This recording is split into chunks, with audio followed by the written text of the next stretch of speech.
Commander Zexthor stood on the bridge of the Sovereign Talon, his 4 eyes gleaming with satisfaction as he watched the human colony burn below. The settlement on Kepler 442b had been small, insignificant, barely 3,000 souls. It had taken only minutes to reduce it to ash. "A message has been sent," Zexthor announced to his crew, mandibles clicking with pleasure. "The Galactic Council will see that the Krath Empire does not negotiate with primitives." His second-in-command, a grizzled veteran named Mordic, shifted uneasily. "Commander, the Elders' archive specifically warn against—" "The Elders are dust," Zexthor interrupted, his voice sharp. "Their warnings are relics of a more fearful age. These humans have been in space for barely 2 centuries. They are children playing with fire." Mordic's scales darkened with concern, but he said nothing more. He had read the old texts, the ones written 10,000 years ago when the ancients still walked the stars. In every language, in every archive, the same message appeared: do not provoke humanity. Do not strike first. They do not forgive, and they do not forget. But Zexthor was young, ambitious, and arrogant. And now, he had just murdered 3,000 humans. The news reached Earth within hours. President Sarah Chen stood in the Situation Room, her face carved from stone as she watched the footage. The colony had been streaming a children's festival when the attack began. The last transmission showed a little girl's face pixelating as the fire consumed everything. "How many?" she asked quietly. 3,147, the Secretary of Defense replied. "No survivors." The room fell silent. Around the table, the Joint Chiefs, intelligence directors, and diplomatic advisors waited. They had all seen the Galactic Council's response, a formal apology, an offer of reparations, and a stern warning to the Krath Empire. Words. Just words. Chen closed her eyes. She thought of her own daughter, safe in college. She thought of 3,000 families who would never hold their children again. "Get me Admiral Zhao," she said. "Authorization code Broken Arrow." The Secretary of State went pale. "Madam President, the Galactic Council has protocols for—" "The Council can watch," Chen said coldly. "Activate protocol Scorched Earth. Every human fleet, every ship, every orbital defense platform. We go to war." The Krath Empire had conquered 14 species over the past millennium. They knew war. They knew tactics, strategies, overwhelming force. What they didn't know was humanity. The first human response came 60 hours after the attack.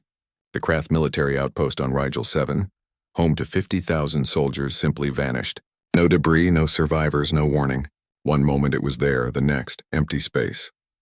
Admiral Keiko Zhao stood on the bridge of the Indomitable, humanity's first dreadnought, and smiled coldly. "Jump drive, weapons array, and a new toy from the Manhattan Project Division," she said to her crew. "The Krath don't know what hit them because it doesn't exist yet in their timeline. We jumped back 3 seconds and rewrote causality. The Krath mobilized their fleets, 300 warships, each the size of a city. They met the human armada near the Sirius system, expecting an easy victory. They were wrong. Humanity had spent 2 centuries in space, but they had spent 10,000 years perfecting warfare on their homeworld. They knew how to fight dirty. They knew asymmetric warfare, psychological operations, and total war. The Krath ships were beautiful, elegant, designed by a culture that valued honor in combat. Human ships were ugly, functional, built by engineers who valued one thing: winning. When the Krath fired their plasma lances, human ships deployed clouds of ablative chaff that cost pennies to produce. When the Krath attempted boarding actions, they found human corridors filled with vacuum, radiation, and automated guns that didn't care about honor. And when the Krath fleet tried to retreat, they found that humans had been mining every jump point for the past 59 hours. Commander Zexthor watched his fleet die. Ship after ship, torn apart by weapons that violated 3 different galactic conventions. The humans weren't just fighting, they were exterminating. His communications officer turned to him, all 4 eyes wide with terror. "Commander, we're receiving a transmission. Audio only. It's addressed to you specifically." The voice that came through was female, calm, and absolutely merciless. "Commander Zexthor of the Krath Empire, I am President Sarah Chen of the United Earth Government. You killed 3,000 of my people. You killed children. The Galactic Council believes in proportional response and measured retaliation in civilized warfare." She paused. We don't. Zexthor's mandibles trembled. This is barbaric. The council will watch, Chen continued, as we demonstrate why the elders warned you. You're not the first species to think humans were weak. The Neanderthals thought so. The Denisovans thought so. Ask them how that worked out. Oh wait, you can't because we're the only ones left. Around the Krath homeworld, humanity deployed a weapon the Galactic Council had banned 3,000 years ago.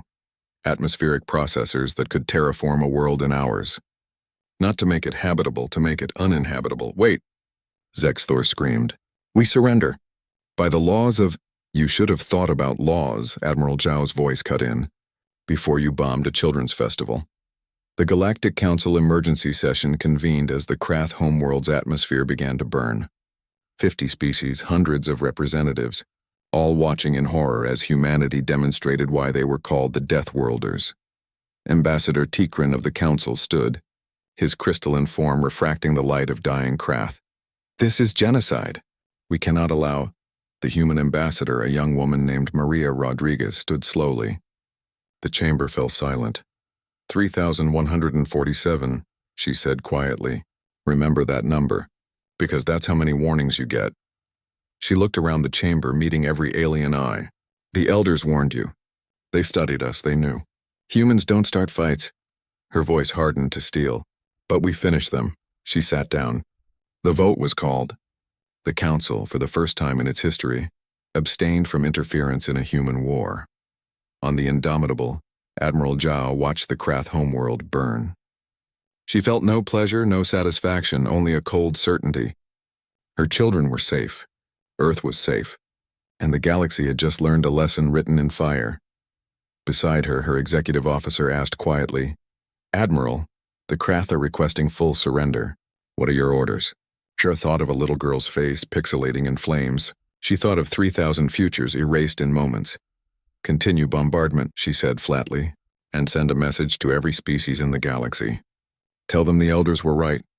Tell them humanity has one rule. She turned to face the burning world below. Don't start what you can't finish. In the archives of 1,000 worlds, scribes updated their ancient warnings. The message was simple, written now in fresh ink and recent memory. Never provoke the humans. They are slow to anger and quick to love. But if you harm their young, if you strike without mercy, you will learn why Earth is called the Death World.